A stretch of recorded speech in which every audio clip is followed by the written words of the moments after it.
this afternoon's talk on Cherokee sovereignty, issues, and institutions. It's my special, distinct honor to welcome to UNC Asheville Principal Chief Michelle Hicks of the Eastern Band of the Cherokee Nation. I've been privileged to have the opportunity to meet with Chief Hicks and his staff in Cherokee to explore the many ways that our university might collaborate with the Eastern Band on projects of importance to the Cherokee, to our university, and to Western North Carolina. That meeting has already borne fruit with initiatives underway in admissions and in programming that we hope will prove to be great resources for the Cherokee community. What I'm most excited about is to have Chief Hicks here on our campus to share with us his knowledge and perspective on Cherokee sovereignty. The liberal arts, particularly as we understand them at UNC Asheville, are about the exchange of knowledge, of points of view, and on bringing these to bear upon the world we inhabit. Through their work in and outside the classroom, our students and faculty aspire to bring a spirit of inquiry to contemporary issues and the spirit of intellectual engagement to cultures and institutions. This talk and the series of talks that it kicks off will no doubt inspire such inquiry and engagement. For a more proper introduction of Chief Hicks in today's presentation, I'd like to invite Trey Adcock to come up to the podium. Trey is visiting assistant professor of education at UNC Asheville, where he teaches social studies, content, and methodology. His BA in history is from the University of Florida, and his PhD in education is from UNC Chapel Hill, where he was the Sequoia Fellow for his doctoral studies there.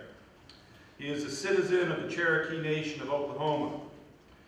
He has been instrumental in serving as a bridge between UNC Asheville and the Eastern Band, and has been equally instrumental in bringing this afternoon's talk to our campus. So with that, I'd like to have you welcome Trey Adcock.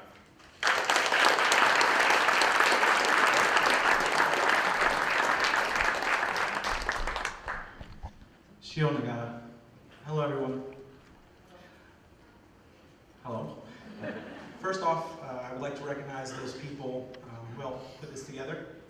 Holly Beveridge and the entire cultural events staff, the UNC Asheville administrative team, including Dr. Ed Katz, Jeremy Hyatt, Ashley Brown, and Ray Queen, the Chief's office. I'm grateful to you all. I speak for one American Indian, myself as a Cherokee Nation citizen, and no other. One of the great myths about American Indian people, and there are plenty, is that 1838 marks the end of indigenous culture, history, and languages. 1838, of course, refers to the removal period, or what the dominant society often refers to as the Trail of Tears. The problem with this narrative is that not only is it unequivocally false, but it completely ignores the fact that American Indian people not only remain, but in many ways are thriving. Anyone who watched the Schimmel sisters balling out in New Orleans understand this point, except the last game.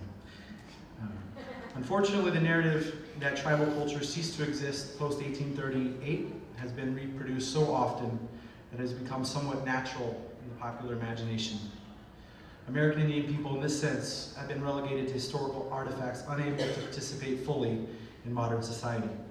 Paul Chad Smith, associate curator from the National Museum of the American Indian, reminds us that the ultimate result of this narrative and its reproduction is the continued trivialization and appropriation of Indian culture. The absolute refusal to deal with us just as plain folks living in the present, not the past. What is true, however, is that Native people are both consumers and producers of modern culture, constantly evolving, striving to bridge the traditional and the contemporary within our own lived realities. I'm proud to be a part of this legacy, as I'm sure others in this room are too.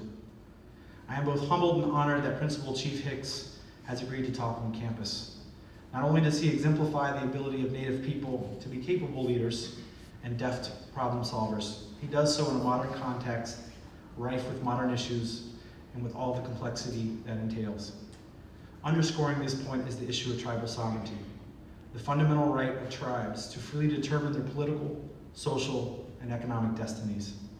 It is a key component to situating and knowing issues and events that impact and affect tribal people and communities on a day-to-day basis. It is simply put, essential to true understanding. True understanding of Native people and the issues that impact our communities, is imperative as UNC Asheville strives to build a more humane, inclusive, and responsible community of learners. This conversation will deepen and expand with UNC Asheville's Native American Speaker Series continuing the fall. I hope you will engage in that conversation. For now, please join me in welcoming Principal Chief Michelle Hicks to UNC Asheville.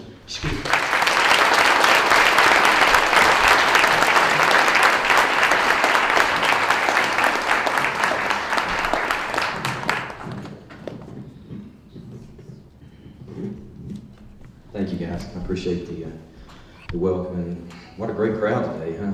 Thank all you guys for coming out. I'll tell you one thing that I'm cautioning myself on to begin with is we got a historian right over here that I met just a minute ago.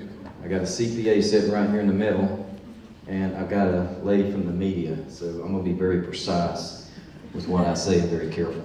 But I appreciate everybody coming out today. And Trey, he is, we met a few months ago, and I tell you what, I really appreciate what you are doing, you know, for our Native people, and you've been a great advocate. You've coordinated a lot of things that you know, a lot of folks may not know how to do, or you know, maybe scared to do. And so I have a high respect for what you're doing and what you're about. So how about another big hand?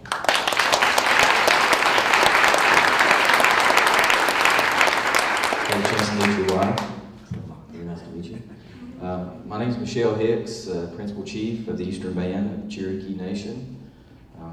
I am married, have 5 children, the ages of 5, 8, 13, 16, and 19. My oldest daughter is a sophomore at the University of Tennessee, hopes to be a nursing major, and so it's just amazing to see the personalities, how they grow, and what their interests are, and you know, just to see what they're doing to do what you're doing to promote Native culture. You know, my daughter talked to me last night, just out of the blue, about, you know, she attended North Carolina State. They had a powwow down there, and I guess they're beginning a Native American sorority. So now she wants to bring that to the University of Tennessee, which I think is great.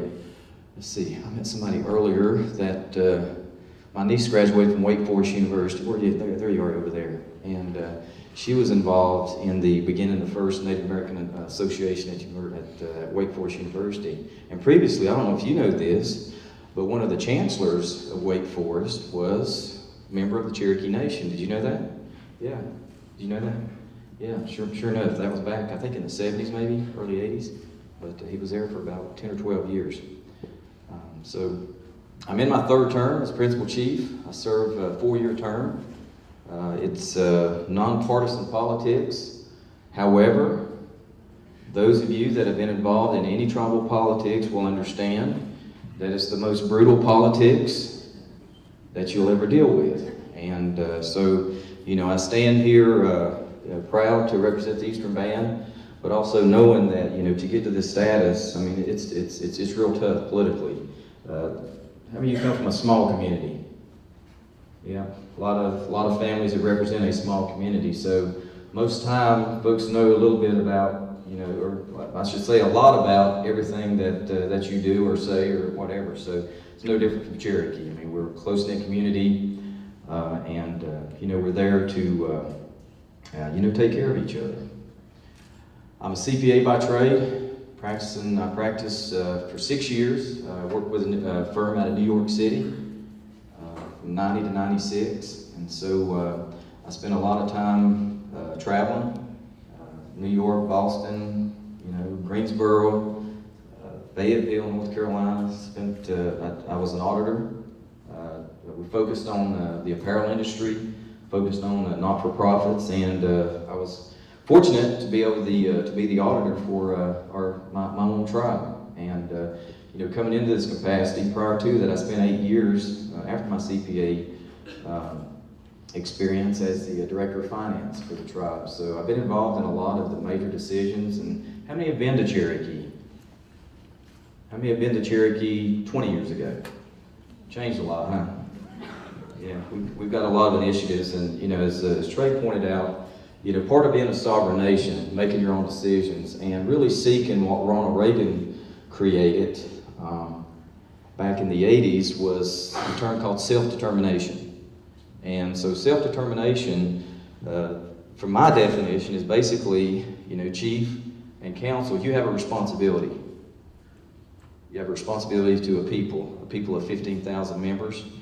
We run our own hospitals, health clinics, education systems. We have 4,600 employees currently. So we operate a gaming facility. How many of you have been to the Harris? Nothing else to watch a show. We've got some great entertainment there, but also, we've created a very diverse opportunity for our people in many, many areas. And even if, for moral reasons, you don't approve of gaming, there's other opportunities there. You can work in the hotel industry, or you can be an accountant, or you can work in the legal field. It's all relevant to what we do as a tribe. Under the tribal government, we have about 180 tribal programs, and as I mentioned, hospitals, police departments, EMS, fire, senior citizens, child care. If you look at our government and how we're structured, there's very little that we don't do. And so, over time, I guess things become more complicated. And, the work that I have to do in Raleigh and DC is so important today, because being a sovereign nation, being an Indian nation, there's a lot of protection that has to take place. And to make sure that, our laws are upheld, that we're given, the rights that we should be given. And, going back to the Trail of Tears, when that occurred in 1838, well, the federal government created a process subsequent to that to begin recognizing tribes.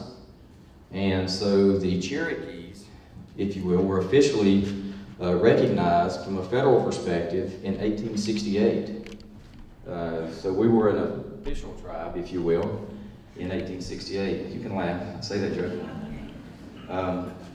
Even though, obviously, centuries of living in the Southeast and, relationships with other tribes, it's, there is a process. And my first question, and I'm going to make this very interactive, guys. I'm not going to talk the whole time, so I expect a lot of questions, and let's keep this at an informal basis. But anybody have any idea how many Cherokee federally recognized Cherokee tribes there are in the United States? 3. Anybody want to take a shot? Can you name them? No? You sure it's 3? You doubt yourself, aren't you? There's 3. Anybody? 3. As far as I know, the Cherokee tribe in Oklahoma, the Dakota tribe, I think that state recognized the Dakota tribe of Alabama, and Okay. the Eastern Band. Okay. Anybody else want to take a shot? 2. Anybody? Eastern Band of the Cherokee Nation of Oklahoma, Tahlequah, and the United Kadua Band of Tahlequah, Oklahoma. Eastern Band is 15,000 strong, Cherokee Nation 300,000+ strong at this point, and the United Kadua Band is 13,000 strong. So 3 tribes. How many federally recognized tribes in the United States? I just named 3. How many federally recognized tribes in the United States? Any idea? Do you know how many people even in Raleigh that don't know there's a tribe in North Carolina? Can you believe that in today's time?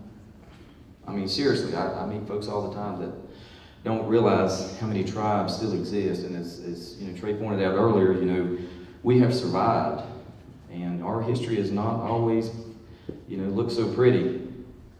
You mean Native American tribes? Federally recognized Native American tribes in this great United States. How many? Hundreds. 230. Okay. I had a map. Can I ask you? I've got one on the historian right here. There's 567 federally recognized tribes. Who can name the 5 civilized tribes of the Southeast? Cherokee's one. I look civilized. Civilized? Iroquois? Comanche? Cherokee, Creek, Chickasaw, Choctaw, Seminole. Yeah, we were the 5 civilized tribes, so to speak. We actually have a festival each year where we have each tribe that's represented in Cherokee, and of course, it's a weekend festival. These guys come in and present crafts, and we have all types of entertainment. And I guess, going back to my thought earlier about, self-determination, we have a responsibility to our people to make sure that we not only are serving through the services in the schools and the hospitals and the public safety, but we also have resources. So we do receive some federal funds through grants or contracts, but in our scenario, just like many tribes that have been blessed, throughout the United States, our biggest resource now is gaming. Right or wrong, it's a legal right that the tribe has. That legal right officially began in 1988 through the Indian Gaming Regulatory Act, which basically said that if gaming is legal in the state you live in, then, and as long as you have a compact with your state, then you can have gaming. And so that's what we have currently. We have a compact with the state of North Carolina that was recently amended back in the fall of last year to include table games. And we share a small portion of that, a small portion of that with the state of North Carolina. And, again, right or wrong, in today's time, just about any decision, business decisions that you make, there's going to be some type of negotiation. Would you agree with that? And so in this situation, it's the norm is set. There's not always the best precedent set, especially by some of the California tribes, Connecticut tribes, and in some other states. They're giving away a very high percentage to the state, probably more than they should. And so we followed along at a lot lesser amount, but it's still something that we felt we needed to do to make sure that we had the resources to support these services that we currently have. Let's open up for questions so far. Again, we're going to make this interactive, guys. So, yes, ma'am. What's the difference between, what's the difference between state recognized tribes and federal recognized tribes? In today's time, the difference between state and federal is basically the federal government has a specific criteria that you have to comply with to be able to be federally recognized and have the privilege. What we're seeing today is, the last count that I had, there were over 230 groups that claimed to be a Cherokee tribe. That was my last count. You may have a different number today, but it's well over 200 that basically said, hey, we're a Cherokee tribe. We want to be recognized. And some states have recognized, the individuals. And there may be Indian descent there, but to be a tribe, it's an absolute privilege. Knowing that, you've got the long history, you have, the traditions, the culture, the language, the relationship, most importantly, with the federal government in regards to treaties and those trust relationships. And so technically, that's what makes a tribe, is it's a privilege. And, you just can't make up a tribe. It just doesn't work that way, and it shouldn't work that way. And so, again, the difference is specific criteria, whereas the state requirements are a lot less than the federal requirements would be. Other questions? Yes, sir. Chief, how much do you grapple with groups or individuals that invoke Cherokee authenticity fraudulently, and how do you deal with them? Do you have a task force? Do you vet them? Do you keep an eye on them? There's a number of things that, how we deal with that. Just name identity, for instance, the recognition issue. It really is a name identity.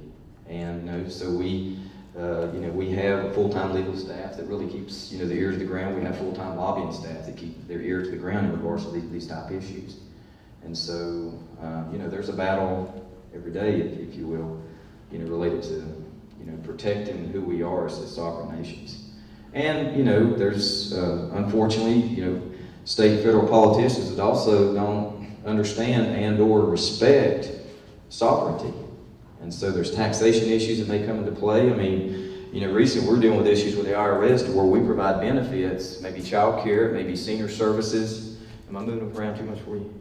Okay, sorry. You're fine. That, you know, the IRS is saying, well, you know, you're doing a roadway to get to a home for one of your tribal members, and we want to tax that. Or you're providing food or, you know, meal assistance to a senior who might be disabled, we want to tax that.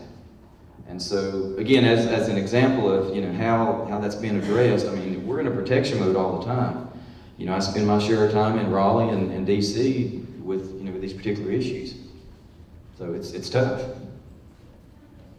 How is communication between, let's say, the Cherokee and the Creek? Like, do you communicate often? How do you guys interact outside of your festival?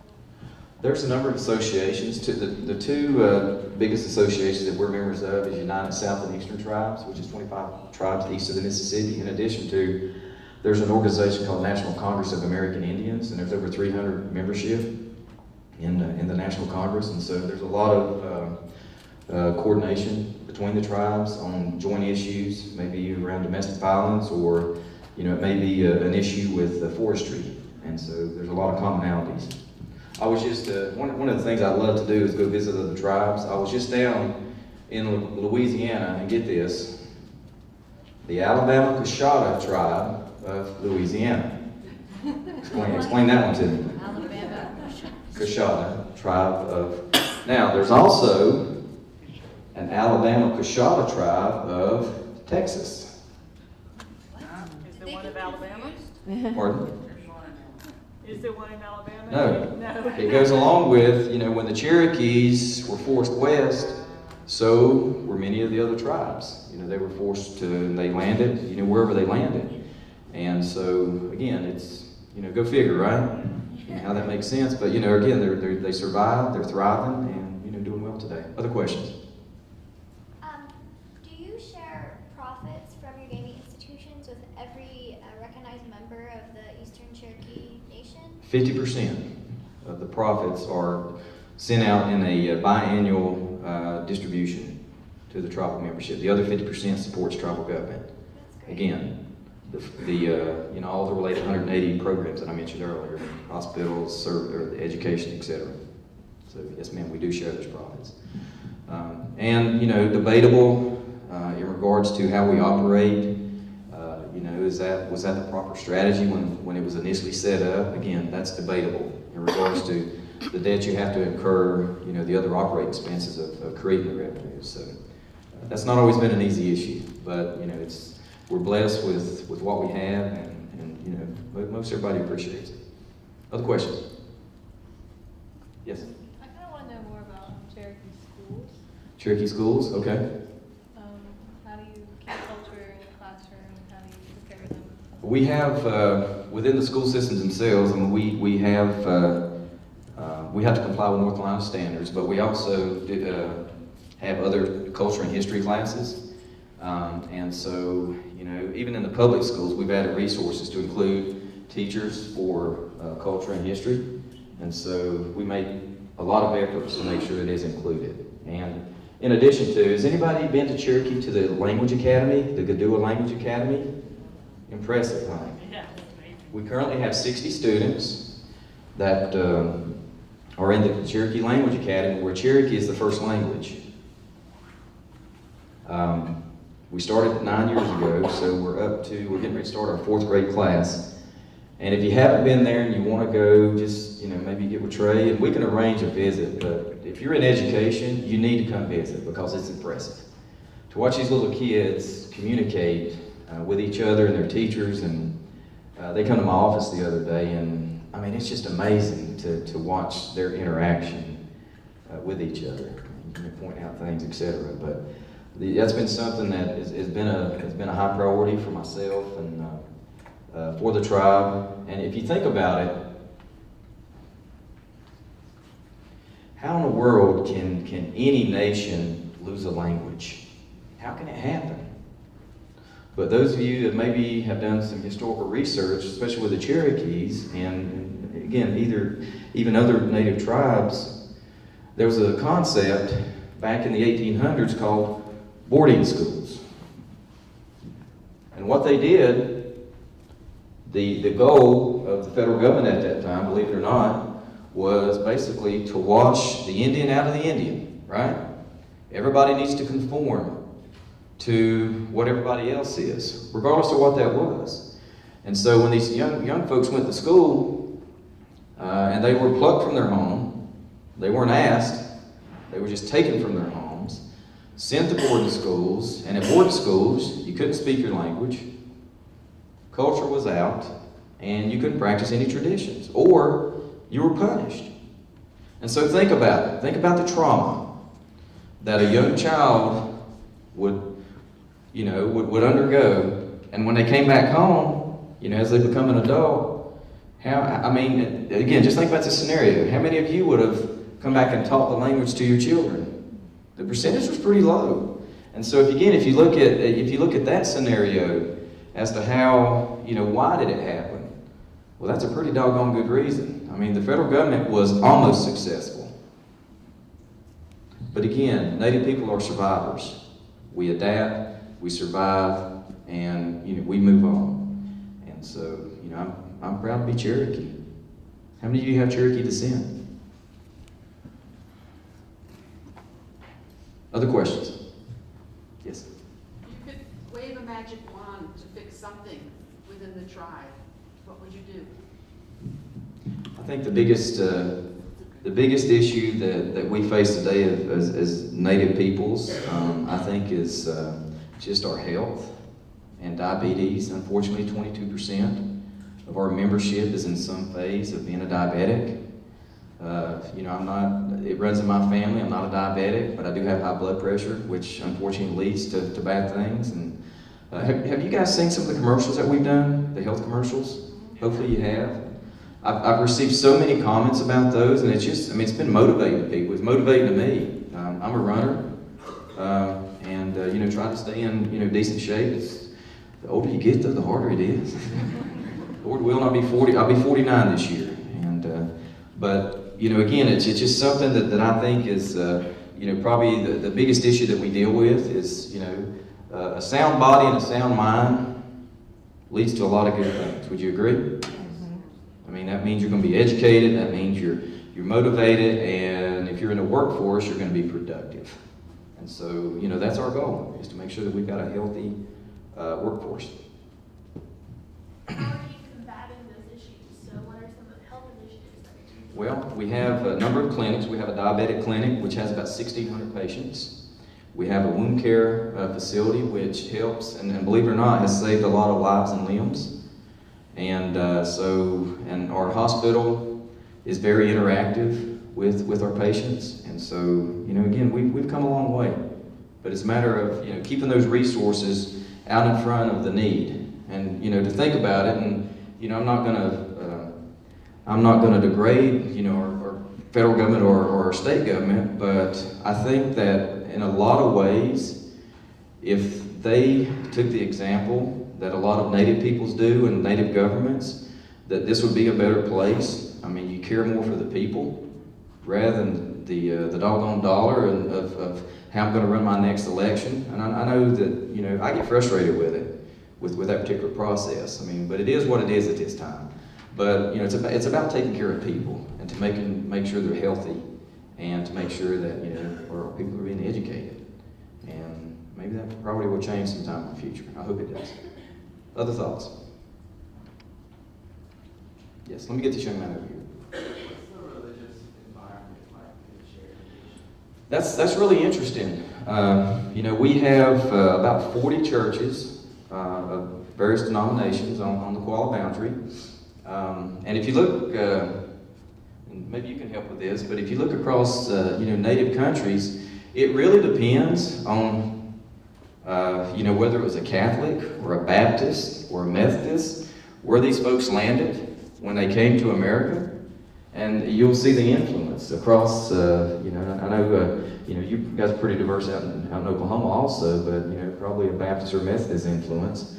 But it really depends on who came there first and what that influence was. But, you know, most, if not all, the native peoples that, you know, I associate with believe in, you know, in one God. And, again, it's, you know, it's their choice in regards to, you know, what their faith is.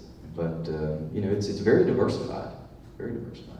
How about some thoughts in the back there, yes, ma'am? Yeah, as a CPA yourself, what are the additional complexities, if anything, of trying to operate, say, a business on sovereign territory, like the tribal nations, or being self-employed?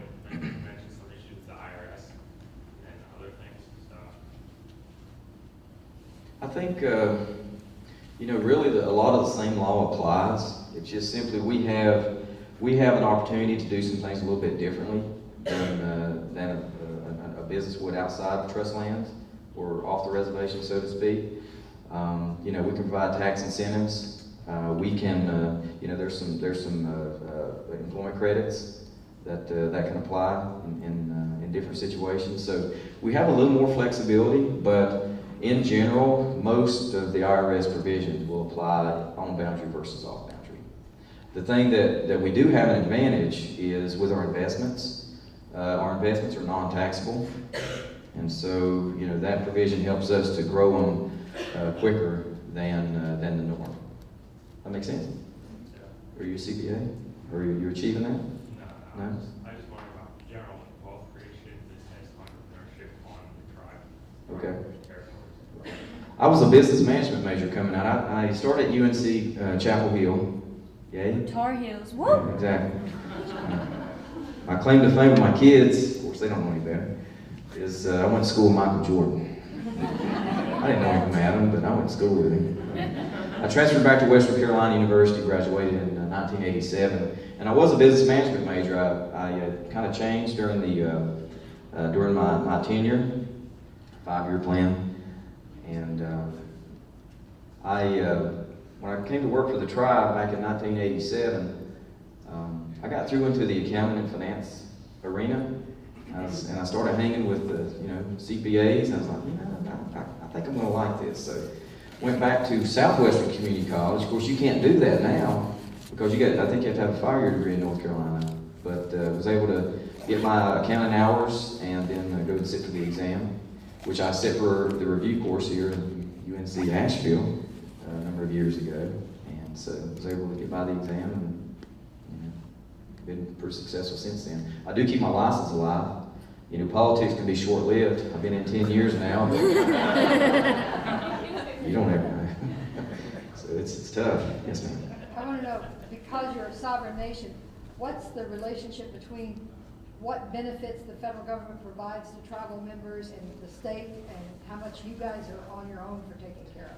A lot of it is we're on our own. I mean, there may be some funds, for instance, Title III and Title VI, which applies to the senior or elder community. That, you know, a lot of the counties have places where the elders can go eat lunch. So, for instance, that would be a common practice between the tribes and the counties. Medicare, Medicaid, a lot of those are very, very common between what we can do as a tribe and what, you know, anybody else outside the tribe can do. So there's some commonalities, but, you know, a lot of the revenues we pump into the services ourselves. And a follow-up. So yes. If you are a Cherokee tribal member living in Cherokee, working for the Cherokee, is your income taxable to the We pay federal taxes just like you would, yes.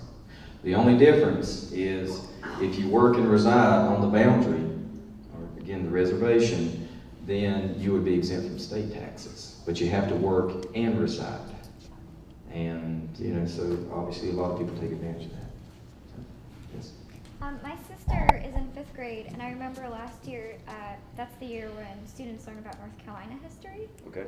And I remember that she got, you know, quite a large survey of it, but they didn't focus much on the American Indian aspect. You guys didn't ask your question yet. Excuse me.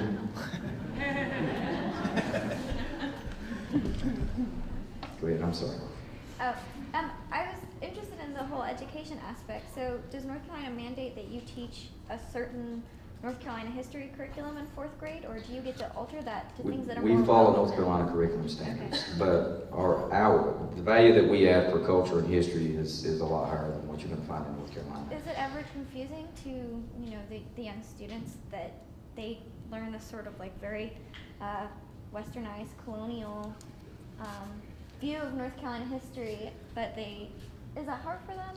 I don't think it's a confusion issue. I don't Okay. think it's necessary that it's hard for them. I just think that you know, our history books are, you know, there's such a huge void there that, you know, if you're going to tell history, tell the true history. Yeah, for sure. And so, you know, that's just where it stands. And I just think that we could do a lot better job. Would you agree, Miss Historian over here? I mean, it's again, tell the true history. I mean, it's just like, and I hope I don't offend anybody, but you know, we had an issue that come up.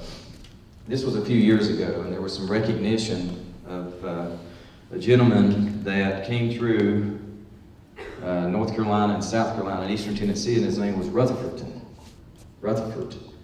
Now there's a Rutherford ton. Now, if you go back and look at the true history of what he did, he destroyed many villages. You know, he literally killed and raped men and young children of the Cherokee people, but he was going to be recognized as a hero. And so again, you know, that was an issue we dealt with, that, look, if you're going to recognize an individual, then tell the true story. Don't falsify it. Tell the true story. And so again, you know, we periodically have to deal with those kind of issues, especially in, you know, in my status. Questions in the back? Yes, ma'am. So I feel like I read recently that, I'm not sure what tribe it was, but they were buying back some land. And I was wondering, is that a movement that's kind of happening more across the U.S.? Like tribes trying to buy back land, obviously they can never get it to the extent that they used to have it, but if they are buying like land back to use for its original purpose, do you think that's going to help the rest of the nation realize that the tribes are still very much alive and kind of add to the confusion of the tribes themselves? Well, definitely it is a movement. I mean, we bought a lot of acres ourselves, and you know, of course, it's got to be land for a good price. But it is something we're seeing more and more of. I mean, some tribes, you know, have some influences for gaming reasons that aren't necessarily the best reasons. But you know, in our situation, you know, we want to purchase for because first of all, maybe it belonged to us. And I'll give you a couple of examples. One is the Gadua Mound. Who's been to the Gadua Mound? The mother town of the Cherokees. We repurchased that back in the late 1990s, and again, that was truly the mother town of the Cherokees. And there was a lot of controversy over it, you know, especially with the council. And at that time, my mentor, Chief Dugan, you know, why in the world do we want to buy this property? We can't do anything with it. There's just graves on it, you know. We can't do anything with it. But if you think about what our responsibility as a tribe, and our responsibility is to protect. You know, especially those things that spiritually and, you know, just the land base itself, what it meant to the Cherokees, you know, there's only one decision you can make, and that's to put that property back in the name of the Cherokees. And so, you know, we had one other situation over in Franklin, the Cowee Mound, that we repurchased. And so, again, just a couple examples of what we've done as a tribe to bring the lands back into. But there's various reasons that tribes are doing that. Most of them are because that land initially was in the name of that tribe, or at least belonged to, maybe without an official title. But and I want to give you one other example of land transactions. Think about this. Everybody's familiar with the Great Smoky Mountains National Park. Everybody familiar with the Blue Ridge Parkway? You've probably been on it, right? Yeah. The parkway, we like to think, begins in Cherokee, which it does. And if you look at that land transaction, when the proposal was made back in the 30s, there were 1,333 acres of road and right-of-way that was requested by the federal government. There were 2 land parcels that they wanted to trade us for that land. It was the Boundary Tree Tract, which was 800 acres, and the Ravensford Tract, which was 400 acres. 1,200 acres for 1,333 acres. Well, the legalities were all in order. You know, legislation was sent to Congress. Well, when the Congress passed it, guess what happened? You guys didn't get as much. The federal government got their 1,330 acres. You know how much we got? 800 acres. Now, to add to the story, recently, you guys have seen our new school systems, right? That school is built on the Ravensford side. So to get that side, we had to go buy, let's see, it was 200 acres of land that was adjacent to the national park. Spent $600,000 to buy that land, to trade the park, to get the land that the federal government reneged on to begin with, so we could do a school. So again, it's just, things get really complicated and frustrated over time, but sometimes you have to do what you have to do to be successful. And so we feel that we've made some pretty good decisions related to land. Yes, sir. Speaking of land, do the individual tribe members own their own land, or does the Cherokee Nation? Yes. The land is held in trust by the federal government in the name of the Eastern Band of the Cherokee Nation. Instead of a fee simple title, which you may hold in public lands, we have what we call a possessory interest. The BIA helps to record the transactions of the possessory interest, and so again, the boundaries are Eastern Band. The tribe actually has ownership of a lot of the lands, but the individual tribal member has a possessory interest in their allotment. Now they can sell it within, it can never be sold without. If you go out west, South Dakota for instance, I was out visiting with the Standing Rock Sioux a few years back. Their tribe boundaries was initially 1.3 million acres, but today it looks like a checkerboard because over time the farmers bought a lot of the land within their boundaries, and so it's just kind of interesting, again how each tribe maintained their land.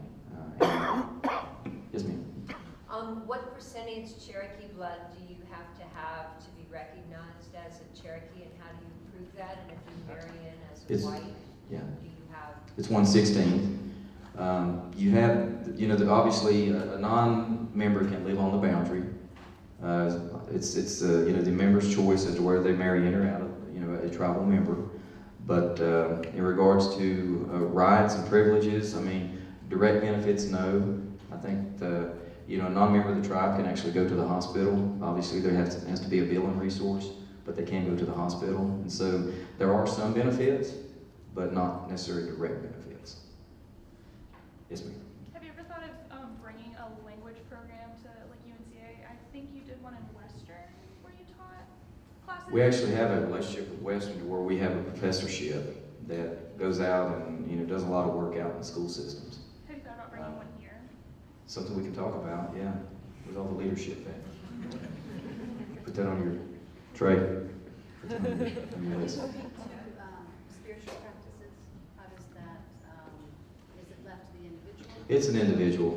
Questions about spiritual practices, again, as you know, you were asked it earlier, it's really up to the individual. Whatever your faith base is, it's going to be respected. There are some traditional things that many of our memberships still follow, and to sit here and give you detail as to what that may be. Yeah, I don't mean religion. I mean right. more of traditional Cherokee practices of honoring land or ceremonies. Oh yeah, that occurs all the time. You've got songs and dances, and mound building, just respect of elders. It's something you live and breathe. To sit here and define it or quantify it's a little tough to do. You have to come live with us a while, and you'll understand what I'm talking about. You live it and breathe it. And anybody come from Appalachian culture, you know what I'm talking about. Mountain people, we just have certain ways. Sometimes we talk funny, but. Specifically in the schools at all? Yes, absolutely. There's ceremonies, there's festivals, there's various things that occur quite often, actually. The alcohol and drug problems? It's an issue. It's definitely an issue. Historically, alcohol's been an issue. Drugs, especially, we're seeing more of the pill issue today than anything else. There was a little ramp up of meth and those type of things before, but now it's ag prescription pills. Unfortunately, a lot of them are coming from the South, Atlanta, Miami, and it's tough. I know the rest of the nation's dealing with it too, and I'm not a pill person.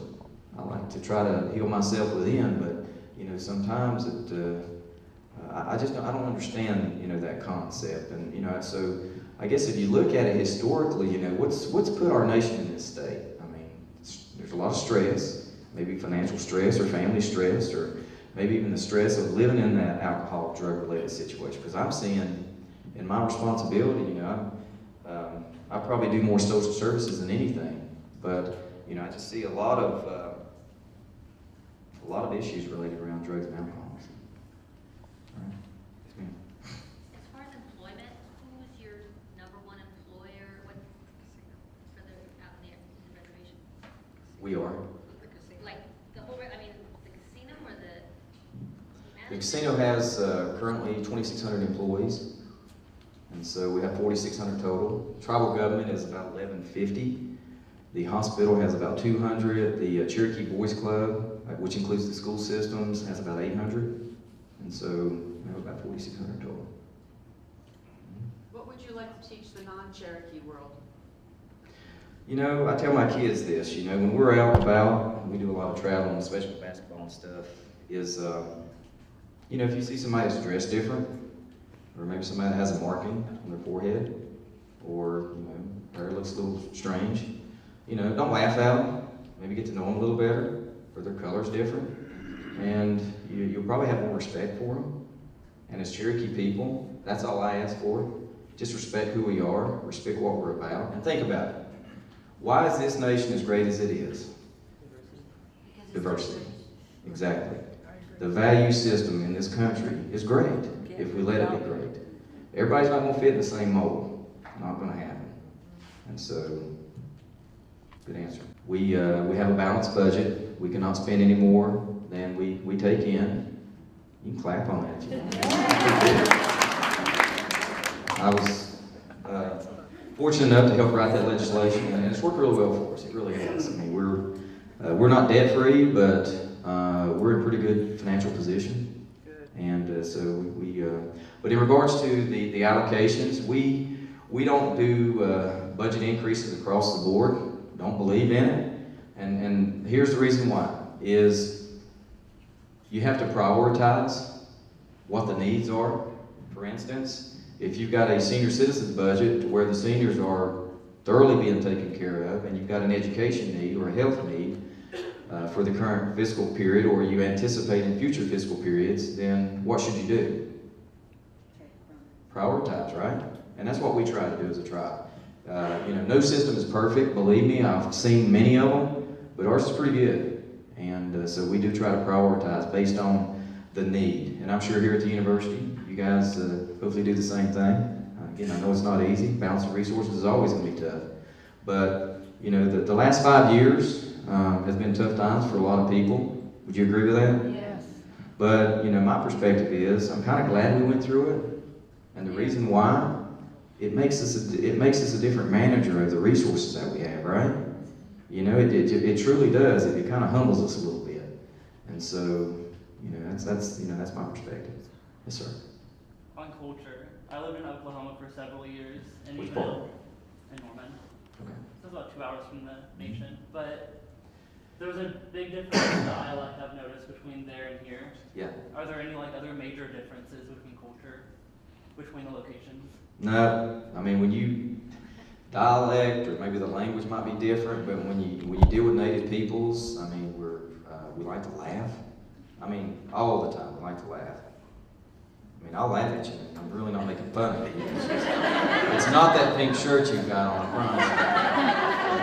But no, I mean, there's a lot of commonalities between native peoples, and you know, again, that's the reason I like to travel to those native lands, just to learn their ways and, you know, see what they're about. But a lot of commonalities. I think we're going to go to the last question, and the young lady in the back.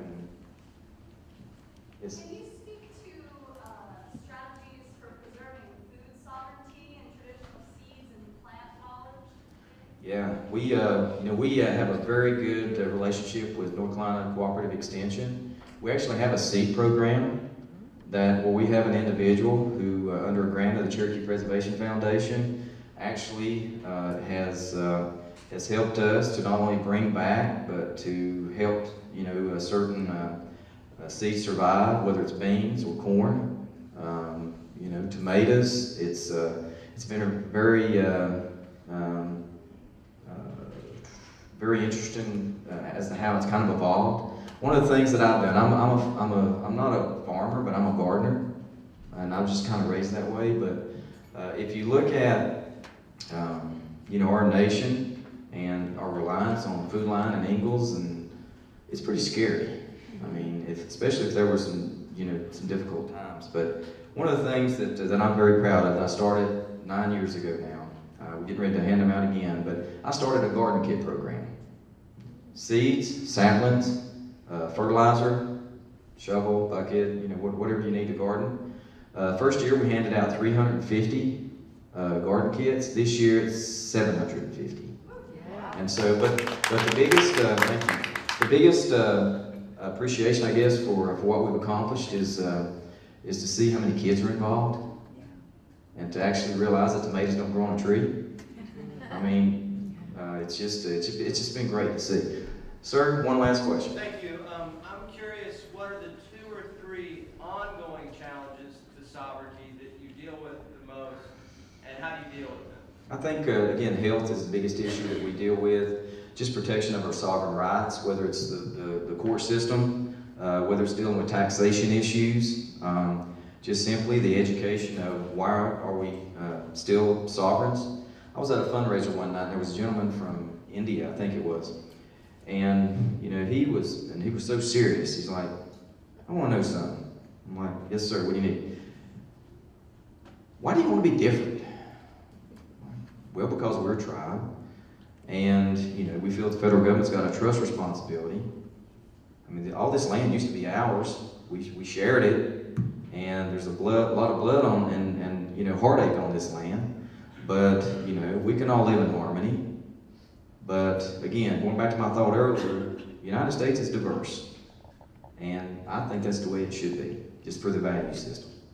And so, you know, again, it's just education is the biggest aspect of our survival going forward.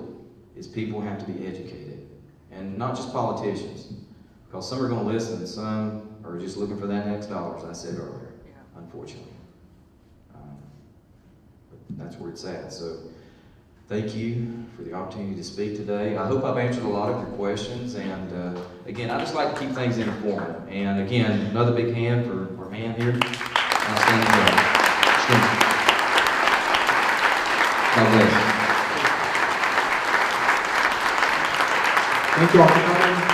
We look forward to seeing you all in the fall for the speaker series. Thank you.